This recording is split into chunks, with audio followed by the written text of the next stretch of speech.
Nesse momento, o Lestat fica meio, sabe, olhando, imaginando que nunca mais vai ver a Gabriele. Ele fica meio que na frente da casa dele e de repente ele vê um francês, que eu acho que se alegra de ver outro francês naquelas ruas do Cairo e começa a ir na direção dele, como se estivesse cumprimentando.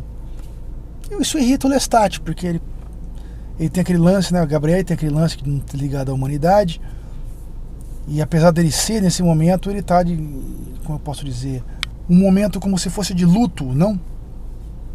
Ele agarra o francês, joga o francês longe. Antes de jogar o francês, ele fala: você acha que eu sou igual a você? Eu não sou igual a você. Joga o cara à distância. Daí, de repente, isso faz muito barulho e já tá no fim da noite já, né? Fim da noite, assim, desculpa, no fim da noite, já tá amanhecendo. E aí ele sabe que não pode voltar para casa dele, porque pessoas viram ele fazendo isso. Aí ele sabe, entende que tem que cair fora dali. Então ele começa a andar, sabe? O sol começa a nascer, ele começa a correr. Ele começa até... Então ele começa a entrar em casa, sair de casas, atravessar muros, que nem um louco, porque o sol tá machucando ele. Aí de repente ele, num local bem no centro de Cairo, ele vê lá uns terrenos baldios lá, umas construções já meio destruídas, em ruínas. Ele vai lá e ele faz um lance, ele cava um buraco na terra e entra no fundo da terra. Vou fazer um comentário aqui que eu não fiz antes agora. Vou retomar uma coisa aqui. Quando o Lestat e a Gabriele estavam naquela noite conversando com o Armand na torre, o Armand conta a história dele e o Armand vai embora. Eu não comentei um trecho aqui que tem bastante importância, que é o seguinte fato. A Gabriele, ela saiu fora da casa e falou pro Lestat, ela deu algumas coisas de pertences dela pro Lestat e falou: eu vou me enterrar embaixo daquela árvore e vou passar a noite ali. O Lestat: por que você vai fazer uma coisa dessa? A gente tem sarcófago. Não, eu vou fazer isso porque eu quero ver se pode fazer isso. Porque ela já estava planejando viver assim, né? Porque ela já se planejava, porque ela não tinha, como eu posso dizer, ela não tinha testado os limites dela, se ela podia fazer isso. E o Lestat nunca tinha testado isso. Então ela faz um buraco muito rápido, porque os vampiros se movem de maneira muito sobrenatural, muito rápida. Ela faz um buraco e entra dentro da terra e fica ali. E ela dá um grito: ó, se eu morrer, adeus, né? E fica lá. O Lestat fica muito puto, mas não tem o que fazer. E a noite seguinte ela viu que funcionou isso, né? Então o que a Gabriele fez, o Lestat faz nesse momento, que é ele faz um buraco no fundo da terra e entra. Só que o Lestat ele tomou muito sol, assim, foi muito ferido pelo sol, então ele está muito machucado. Então ele não sai na noite seguinte, né? Não sai nem na noite seguinte, e o tempo passa. Então ele tem sonhos, muitos sonhos, sonhos loucos, que quem lê o livro vai ver os sonhos loucos que ele vai ter lá. De encontrar a família dele, que está todo mundo participando, inclusive até a Gabriele e tudo mais. E o tempo passa. E logo ele vê que ele não tem mais força para subir. Ele está preso ali, vivo, enterrado. Tem uma sede desgramada, porque a fome e a sede é a mesma coisa para eles. Porque eles só se alimentam de sangue, mas ele não tem força para sair. Ele sabe que as feridas do sol estão cicatrizadas já, mas ele fica ali, ele não tem força para sair. Ou então ele não quer sair, ele não tem força para sair, ou não tem força de vontade também para sair. Ele se deixa estar nessa situação por muito tempo, até que um dia ele ouve uma batida de coração que não é humana. Ele ouve uma batida de coração que não é humana vindo. Ele ouve essa batida de coração de longe. E ele pensa: nossa, esse ser deve ser muito poderoso. E ele pensa: será que é a morte? Será que a morte, ela aparece, ela toma uma forma física? Ele pensa: poxa, se fosse a morte ia ser interessante, porque ela poderia dar um cabo em mim aqui e eu poderia ver ela. Ele tá tão detonado, como se tivesse drogado, né? O cara tá tão destruído ali, enterrado. E esse ser chega muito perto dele, ele vê que tem uma batida de coração muito forte, é um ser muito poderoso. Aí de repente o ser fala pra ele: se levanta, Lestat, vem pra cá. Aí ele começa a tentar cavar, ele não consegue totalmente. Aí o ser agarra ele, puxa ele e levanta, como se fosse, sabe, quando você agarra um filhote de cachorrinho, de gatinho assim com a mão, puxa ele e levanta aí na direção dos olhos dele assim. E aí ele olha quem é essa criatura, né? E antes de falar, puta, olha só, eu marquei de novo aqui, porque eu não contei um outro detalhe. Nessa noite a Gabriele, ela faz isso, que ela se enterra, o Lestat começa a deixar bilhetes. Não bilhetes, mas ele começa a deixar escritos em pedras, ou escritos em tumbas, ou túmulos, ou algum trecho de cidade, para o Marius, contando o que aconteceu, contando a vida dele. Então ele faz o primeiro relato da vida dele e deixa uma mensagem para o Marius em Paris. Mas em todas as cidades que ele viaja, ele deixa um recado para o Marius, em pedras, em tumbas, em toda noite que ele sai. Ele olha, de repente, aquele cara de cabelo loiro e branco, com aquela capa vermelha. Ele sabe, Marius.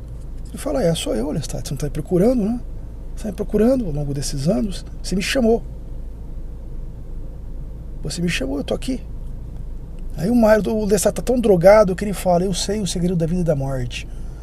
Aí o Marius dá risada, é mesmo? Então me conta o segredo da vida e da morte. Aí ele fala que tá muito fraco, aí o Marius ele corta o pescoço e dá pro Lestat se alimentar ali, né? Se tomar dele ali e ele... Mas automaticamente acontece duas coisas. Primeiro, ele tá muito fraco, muito tempo enterrado. Segundo, ele é um ser muito forte. Então ele, depois que ele toma o sangue do Marius, ele desfalece. E depois ele acorda no porão de um navio.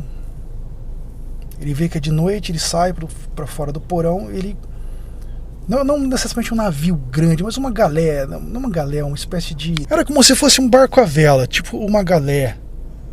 Ou uma galeota. Não era um navio grande, mas ele era um navio, como eu posso dizer, um barco à vela, certo? E quem dirigia essa galé era o Marius.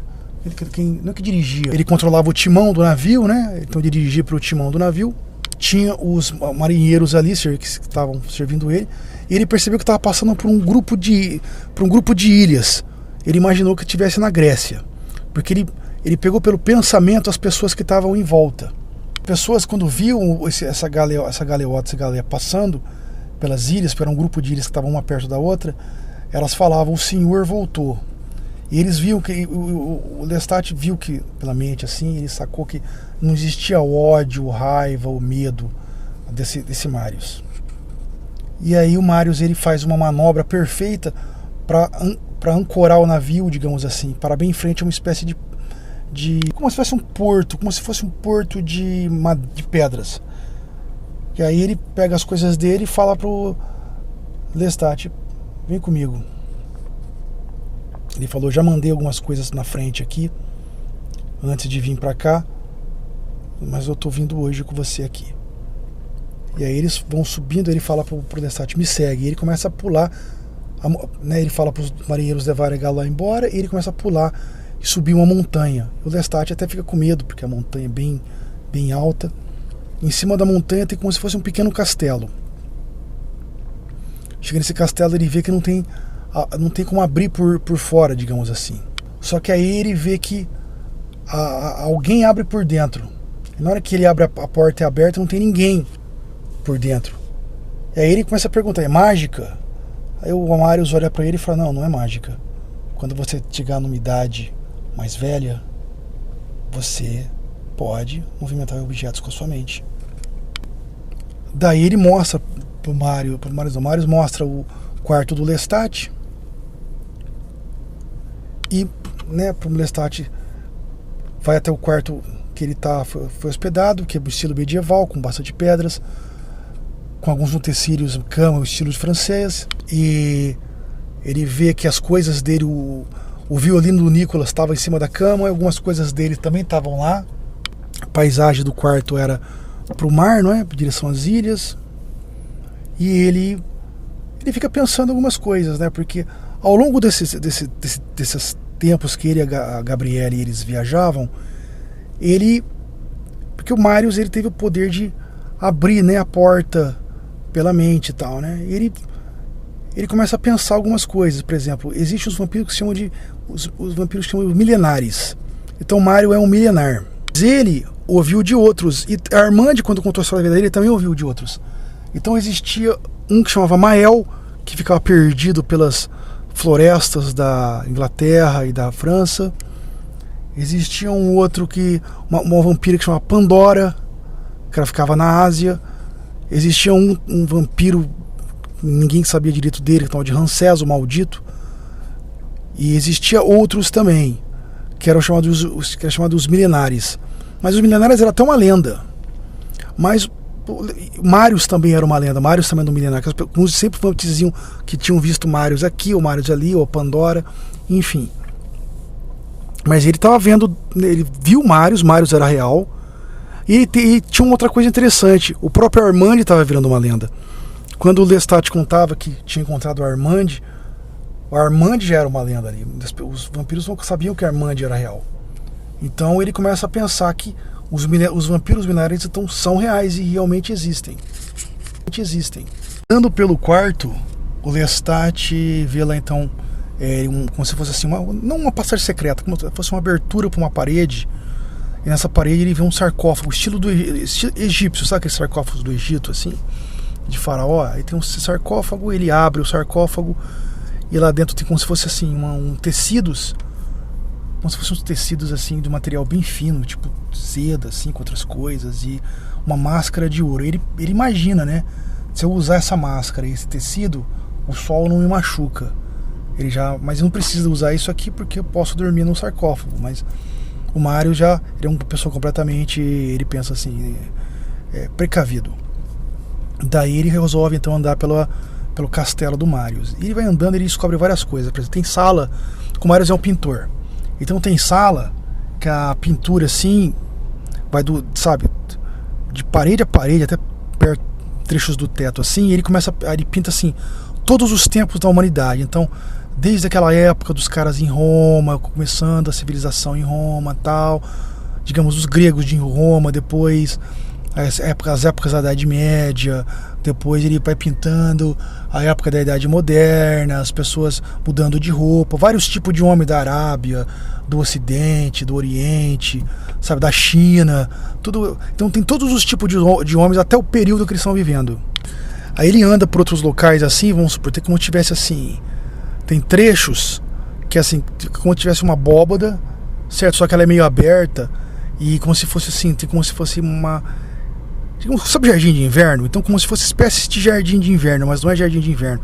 Que tem vários tipos de plantas, vasos, sabe, plantas exóticas. Tem uns trechos que são fechados, alguns jardins de inverno que são fechados. Vários jardins de inverno, certo? Que tem até pássaros, outros tem macacos. E como se fosse assim, como se fosse uma arca, esse castelo do Marius. E tem lugares que tem tapetes persas, tapetes chineses, vários, sabe, vasos chineses. Aí ele encontra o Marius numa espécie de quarto no estilo francês, com móveis franceses. E o Marius estava vestido de maneira francesa, com roupas no estilo de francês daquela época do século XVII, do século XVIII. E usando o penteado não, é um penteado. O francês naquela época, ou ele usava uma peruca branca, ou ele pegava aqueles cabelos compridos deles e eles amarravam, certo? Então o cabelo do Mário estava todo amarrado para trás, no estilo francês. E aí o Marius perguntou para o Lestat: eu tenho que cuidar daqueles que querem ser conservados, você quer conhecer aqueles que devem ser conservados? É lógico que o Lestat quer conhecer aqueles que devem ser conservados, mas ele já imagina que vai ter compromissos. O Mário, sim, vai ter compromissos, porque vai ter juramentos que você vai ter que fazer para conhecer eles. Você vai ter que fazer juramentos. Você aceita, né? Então o Lestat aceita. Então eles começam depois a descer uma espécie de... Eles vão descendo como se fosse em cima da montanha. Então eles vão descendo a montanha, como se fosse escadas vão descendo embaixo da montanha, até chegar na parte de baixo da montanha, sabe? Na parte do nível do mar, assim. Eles vão descendo até ali. E ele conta como é que é, tudo muito bem feito. Aí ele imagina como é que foi feita a construção, tal. Enfim. Daí chegando lá embaixo, tem como se fosse assim, como se fosse um salão. Mas não é um salão de festa, tá? É uma sala bem grande. Como se fosse assim, na porta tem uma como posso dizer, uma pedra bem grande. E o Mário vai, parece com a mente, tira a pedra. Daí depois ele abre por dentro a porta. Quando ele abre por dentro a porta, aí tem uma sala muito bonita, que também tem vários vasos de plantas exóticas plantados ali e desenhos, como os desenhos que ele viu lá em cima, pintado de todos os tipos de homens e todos os tipos de paisagens. Daí ele abre, ele fala, lá dentro é o santuário. Ele abre também uma outra pedra, tira do caminho e abre por dentro essa outra porta. E na hora que o Lestat vê lá dentro desse santuário, ele vê duas estátuas. Seria como se fosse uma de um faraó e uma de uma rainha do faraó, digamos assim. Os dois muito bonitos, certo? Ele olha assim, os dois usam apetrechos daqueles antigos faraós, colares, aqueles braceletes em formato de cobra feitos de ouro. Essas coisas que os egípcios usavam naqueles tempos que eles eram faraós. Daí ele começa, né? O Lestat pergunta: posso chegar perto? Aí então o Marius fala: pode se aproximar. Ele se aproxima. Ele fica olhando, ele chega mais perto da rainha. Ele fica olhando. Ele se impressiona, né, com a estátua e tal. Até chegar, ele fica olhando bem o olho. Aí de repente ele vê com o olho, tal como se fosse olhando de volta pra ele. E de repente ele ouve, ele se assusta e dá um pulo, como se fosse um pulo pra trás. Aí ele vai: tá vivo? Ele fala assim: eles estão vivos. Ele: como é que alguém pode estar vivo num corpo de estátua? Ele se assusta, ele se pergunta: será que todo vampiro que consegue chegar muito tempo e ter muito tempo de vida, ele vira uma estátua? Ele se pergunta. Ele começa a olhar para o Marius, ele vê que o corpo do Marius assim é bem como se fosse também, não igual os dois, mas é como se fosse parecido com estátua. Não é um corpo mais flexível igual dos vampiros jovens, é mais feito como se fosse do material de estátua, de pedra. Daí ele pergunta: posso me aproximar de novo? Ele fala: pode se aproximar de novo.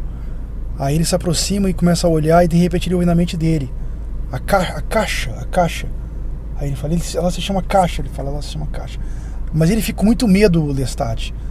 Naquele pulo que ele tinha dado, ele derrubou uma espécie de vários vasos. O Marius pegou pela mente dele, ele arrumou os vasos, sabe?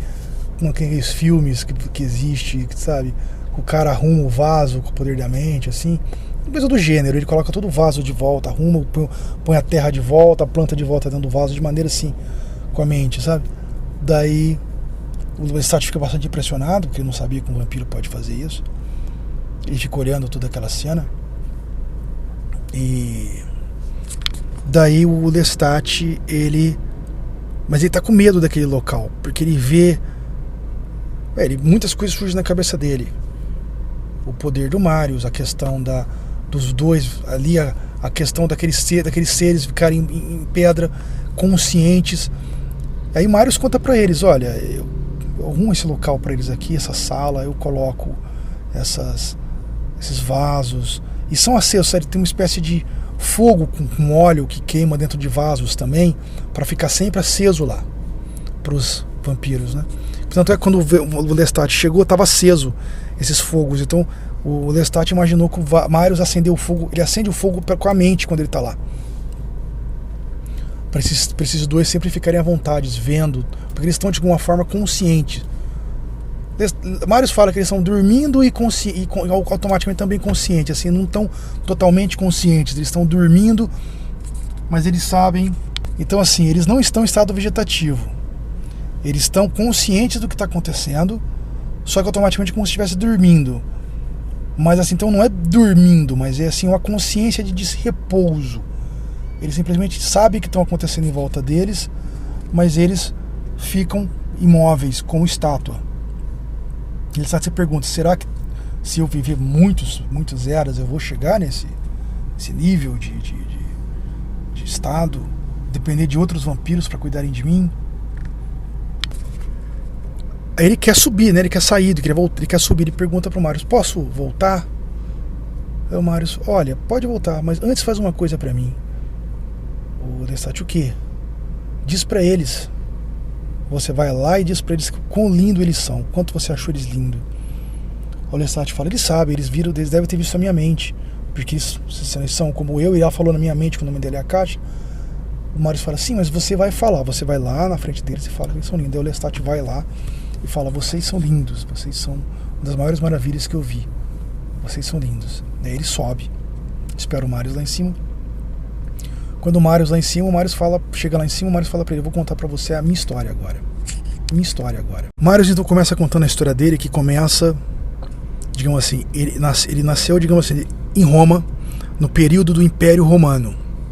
Então a gente volta lá na época, digamos assim, de, como eu posso dizer, antes de Cristo, mas um pouco antes de Cristo. Porque o Marius nasceu na época, ele viveu na época do imperador Otávio Augusto. Então, digamos assim, o pai dele era um nobre romano que teve um caso com uma celta. Naquela época, Júlio César conquistou a Gália. A Gália era naquela região que a gente conhece hoje como Espanha e o sul da França. Eram as Gálias. Uma era a Gália Cisalpina, que eu acho que era Espanha, a outra não lembro o nome da outra Gália, que fica no norte, onde moravam os celtas. Então, o pai dele deve ter sido um nobre guerreiro que lutou na época, talvez do lado de César. Ele teve um caso com uma celta lá, que era filha de um chefe, e nasceu o Marius. E como a moça morreu, depois da gravidez, logo a moça morreu, ele levou embora com ele. Ele já era casado com uma nobre romana e ele já tinha filhos. Então, o Marius cresceu como nobre romano, porém assim, naquela época o nobre romano não era como necessariamente a Idade Média, tá? Então Roma tinha leis, tinha saneamento básico, tinha não saneamento básico como hoje, mas tinha saneamento básico, tinha, certo? Não era como a gente conhece hoje, mas tinha uma espécie de saneamento básico. Tinha, como eu posso dizer, uma civilização, era uma civilização. E assim, ele sempre foi muito bem tratado na família. É lógico que quem ia herdar os bens seriam os irmãos, mas ele, como nobre, ele era conferido sempre uma renda, ele era conferido o estudo, era daqueles caras que vivia estudando. Então ele acabou conhecendo o mundo. Então ele foi para Alexandria, que naquela época, como eu posso dizer, tinha sido a terra da Cleópatra, que depois o Marco Antônio dominou, e o Otávio Augusto venceu e colocou Alexandria, que era a capital na época, né, digamos, do Egito, colocou sob julgo de Roma como uma província romana, e o Egito começou a pertencer diretamente a Roma. Não era mais um território assim de conquista, mas assim que tinha seu próprio domínio. Não, os Roma dominava diretamente. Era o tempo que o chamado de, fala no livro isso, e realmente é real isso aí na história, a Pax Romana, a paz romana, que dominava dentro dos territórios. Então Marius era um estudioso. Então ele tinha lá os servos dele, que assim, nessa época de Roma, não eram servos, digamos assim, eram escravos. Existia vários tipos de escravos nessa época de Roma. Então assim, não era igual a escravidão da época das colonizações. Não era assim. A escravidão de Roma era de vários tipos, vários modelos. Então, digamos assim, se uma família, vamos supor, na grega ou de outro povo ali em volta de Roma, perto de Roma, chegava numa situação muito ruim, ela podia ser feita escrava, em ordem para pagar a dívida por um certo tempo. E muitas vezes também, vamos supor, a pessoa que não tinha condição, ela era feita escrava. Só que, vamos supor, o escravo grego, por exemplo, então o escravo grego, se vamos supor, se ele não tinha condição financeira nenhuma, era uma pessoa que vinha de uma família assim, que era como se fosse órfão, digamos assim, era feito escrava. E o escravo grego, os romanos levavam para Roma, só que assim, ele não era um escravo, ele levar chicotada e apanhar para ficar pegando coisa, não. Ele era como se fosse um secretário. Então ele era treinado, recebia uma educação, e ele trabalhava como secretário. Outros até recebiam uma boa educação, aprendiam a falar grego e romano, e latim, né, naquele latim antigo, e eles ensinavam, eram até professores. Então o escravo grego, ele não era necessariamente aquele cara que era humilhado, ele tinha uma condição, ele podia ser aceito. Muitos escravos gregos até acabavam pertencendo à família romana.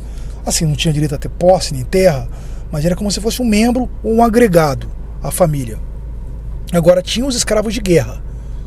Por exemplo, os germanos. O germano, o que a gente entende como Germânia é a Alemanha de hoje, certo? territórios da Alemanha e outros ali em volta, certo? E, por exemplo, Roma, por muito tempo, não conquistou ela nunca conquistou a Germânia, porque primeiro que as florestas eram muito fechadas, e segundo que os povos ali daquelas tribos, os romanos não achavam que era tão rica aquela conquista. E as tribos germanas, elas se unificavam. Eles eram inimigas entre si, mas elas se unificavam para lutar contra Roma, se os romanos tentassem invadir. Então, os romanos fizeram uma espécie de fronteira natural. Então, o rio Reno, que fica ali na Europa, e o rio Danúbio. Então, o rio Reno e o rio Danúbio, ali daquela região da Europa, era a fronteira de Roma. Então, rio Reno e o Danúbio, para o sul, território romano. Inclusive, eles faziam guarnições ali para tomar conta. Rio Reno e o rio Danúbio, para o norte, território da Germânia, fronteira ali, terra de ninguém, de acordo com o Império Romano. Lógico que se você cruzando ali, tinha as tribos bárbaras que viviam ali. Bárbaras para Roma, né? Não para os povos ali, que tinham seus deuses, que tinham seus castelos, enfim. Com os celtas era uma coisa muito parecida, só que as Gálias, como eram chamados, era muito próximo do Império Romano. Então César conquistou esses territórios, Júlio César, o que fez dele o grande conquistador de Roma lá. Mas enfim, já esses escravos de conquistas, que são bárbaros, esses eram escravos mais, digamos assim, que tinham que fazer mais trabalhos pesados. Mas eles também, eventualmente, se fizessem um trabalho bem feito e tudo mais, poderiam até ser conferidos ao longo do tempo o título de cidadão, eles poderiam até virar cidadão romano. Dependia da família que ele pegasse, a situação como ele trabalhasse, enfim. Roma não era totalmente uma situação degradante. Voltando ao assunto. Então, Marius, ele era bem aceito. Primeiro que ele era filho do nobre romano. Ele podia não ser filho totalmente da nobreza, ele era bastardo, mas ele era filho do nobre romano, ele era aceito. Então, ele viajava pelo império, ele era um estudioso. Então, ele um dia resolveu ir para Gália. Certo? Eu não lembro o nome da cidade, é uma cidade que fica na beira do mar. E ele foi para essa cidade com os servos dele, com os escravos gregos dele lá. Então ele chegou lá, ele ficou impressionado com as florestas, que tinha aquelas árvores de carvalho. Tinha muitas essas árvores de carvalhos lá na antiga Gália. E é verdade, tinha mesmo na Europa, naquelas épocas existiam. Eu não sei se quem já viu, mas aquelas árvores de carvalho, elas ficam bem grandes mesmo, sabe? Tanto é que muito raro você ver uma coisa dessa hoje. São árvores enormes mesmo, bem grandes esses carvalhos antigos. Então ele ficou impressionado com esses carvalhos antigos que existiam. Ele foi então nesse local, na estrada, chegou na cidade. Aí de noite ele estava numa espécie de... Ele estava em uma taberna na noite. E nessa taberna ele estava lá tomando lá o hidromel que os caras servem. Então ele estava lá fazendo a anotação dele. Ele estava impressionado, né, com aquele lugar que se falava... Era celta, mas tinha romanos, tinha gregos, tinha celtas. Várias línguas eram faladas ali. Então ele estava escrevendo lá o livro dele sobre a vida e o entendimento que ele tinha sobre o mundo, enfim. O tempo foi passando, ele curtia essas coisas, ele ficou lá na taberna escrevendo. Aí depois que passou muito tempo, todo mundo sumiu e tinha lá uma espécie até de prostíbulo ali perto. Ele imaginou que os escravos deles ali, os gregos, são tudo para lá. O pessoal tudo sumiu de vista, ficou muito pouca gente na taberna. De repente ele chega e ele olha para o lado, tem um soldado, não um soldado, uma espécie de guerreiro celta. E nessa época da conquista, dentro dos territórios romanos, cidades que eram romanas nesse momento, um celta não podia ficar vestido como guerreiro. O celta tinha que se vestir como romano, como cidadão romano. Era a regra. Se ele era vestido como guerreiro, os caras tiravam a roupa dele. E vestiam ele como... Vestiam umas roupas lá ele não podia andar como guerreiro. Mas de repente ele pensou, tarde da noite, né? O cara é corajoso, ele pensou. Tarde da noite, o cara... vestido como guerreiro, né, com uma espécie de vestimenta de couro, não era como aqueles guerreiros da Germânia, com ferros, tal, digamos assim, mas vestimenta de couro, espada, com uma capa. Ele viu que esse guerreiro estava olhando para ele, um guerreiro loiro, ele que ficava olhando para ele, sabe?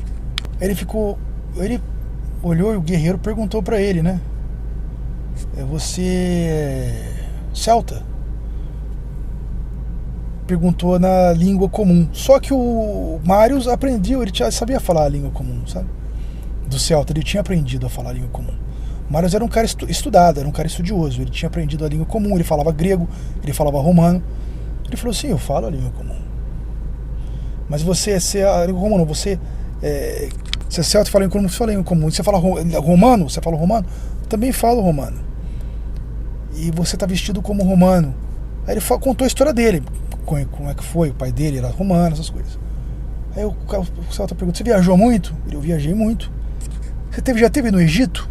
Sim, eu tive no Egito. Ah, você já teve no Egito. E aí o Mário sempre voltava a escrever, mas ele ficou com medo. Falou assim: se eu desrespeito esse cara aqui. Ele perguntou: cadê os escravos? Ele perguntou: deve estar no prostíbulo. Aí porque ele falou: não posso desrespeitar esse cara aqui, porque esse cara vai, né, me dar uns petelecos aí.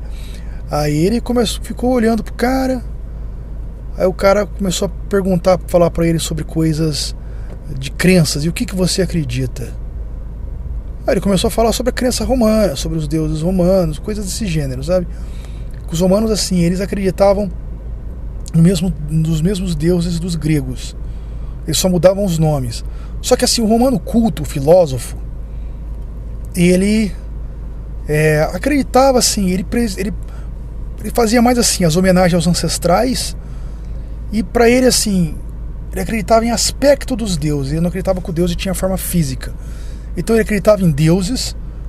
Ele acreditava que tinha mais de um deus. Mas assim, ele acreditava nos aspectos espirituais. Geralmente, não o filósofo que fazia filosofia, mas o romano mais estudado. O romano mais simples acreditava que o deus tinha forma física. Já o romano mais estudado, não. Isso que o Marius começou a discutir, essa natureza do mundo com esse celta. E o celta falou: meu Deus, tem forma física. Aí o Marius se interessou, porque estava escrevendo um livro, ele se interessava pela cultura de outros povos. Ele pensou: o cara deve ser bem atrasado, está pensando que o deus dele tem forma física. Então ele: me conta do seu deus, tal.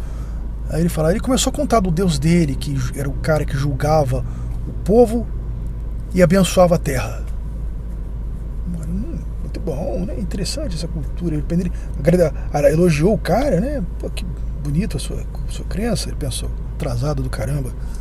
E, né? Porque, pô, ele não pensou uma coisa dessa.